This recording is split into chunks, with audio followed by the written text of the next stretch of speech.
আমরা জানতে পেলাম গতকাল রাত্রিবেলা থেকে গোবিন্দপুর সহ কৈলাসহর পানিচকি বাজারে বিদ্যুৎ নেই। আপনিও একজন প্রতিষ্ঠিত ব্যবসায়ী, কি প্রতিক্রিয়া আপনার এই বিষয়ে?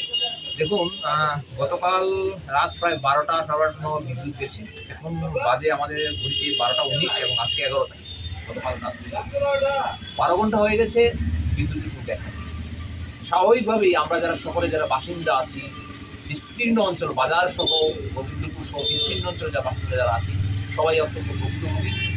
আমরা নিরাশায় বলতে পারি ডুবে গেছি যে আমরা বাস্তব দেখতে পাচ্ছি যে বিদ্যুৎ এখনো আসেনি এবং কোথাও আমরা বিদ্যুৎকে পাচ্ছি না। এবং আরও একটা মজার জিনিস হচ্ছে, আমরা রাত্রিবেলা যখন ফোন করেছিলাম আমাদের কল সেন্টারে, সেটা আমার মোবাইল ফোনে দেখতে পাবেন, অনেকে মোবাইল ফোন দেখতে পাবেন, করা কিন্তু ফোন ধরেনি।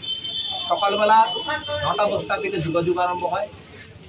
এই দশাটি আমরা আছি এবং মজার জিনিস হচ্ছে এই ধরনের দুর্দশা ক্রমাগত চলতে থাকে। পুজোর ঠিক আগ মুহূর্তে সমস্যা হয়েছে, পুজোর দিনের সমস্যা হয়েছে।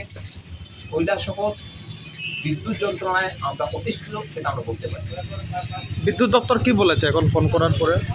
বিদ্যুৎ দপ্তর শুধুমাত্র ভবিষ্যতের কথা বলে, যাকে বলে আপনারা সবাই বলেছেন ফিউচার ইন্ডিপেন্ডেন্ট ট্যাক্স, সেই ফিউচার ইন্ডিপেন্ডেন্ট ট্যাক্সের কথা বলে ওরা শুধু আশা দেয় আমাদেরকে। সেই আশা কখন আলো হয়ে জ্বলবে সেটা আমরা নিজেরাও জানি না। সুতরাং আমরা আশার মধ্যে থাকতে চাই, নিশ্চয়ই আমরা চাই বিদ্যুৎ আসুক, কিন্তু ভুক্তভোগী আমরা সাধারণ মানুষ যারা আছে সবাই ভুক্তভোগী, ব্যবসা যারা আছে ভুক্তভোগী।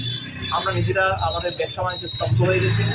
আমরা জানেন যে বাড়ি করে জল তুলতে হয়, বাড়ি করে জল তুলতে পারছি না, নিদারুণ কষ্টের মধ্যে মানুষ আছে।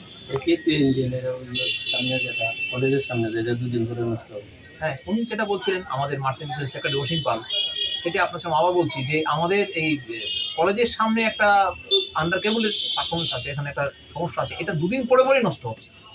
এবং আমরা বুঝতে পারছি না যে আমরা সরকার প্রাইভেট কোম্পানিকে দিয়ে রেখেছেন, ভালো কথা, উন্নত পরিষেবা পারবো না।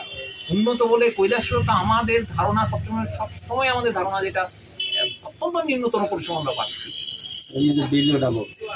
নতুন যেটা বললেন সেটাও তো ঘটনা, বিলটা অনেকটাই বেড়ে গেছে, এটাও সুতরাং আমরা সামগ্রিকভাবে মনে করি যে বিদ্যুৎ ব্যবস্থা কৈলাসহরে ভেঙে পড়ছে বলে আমাদের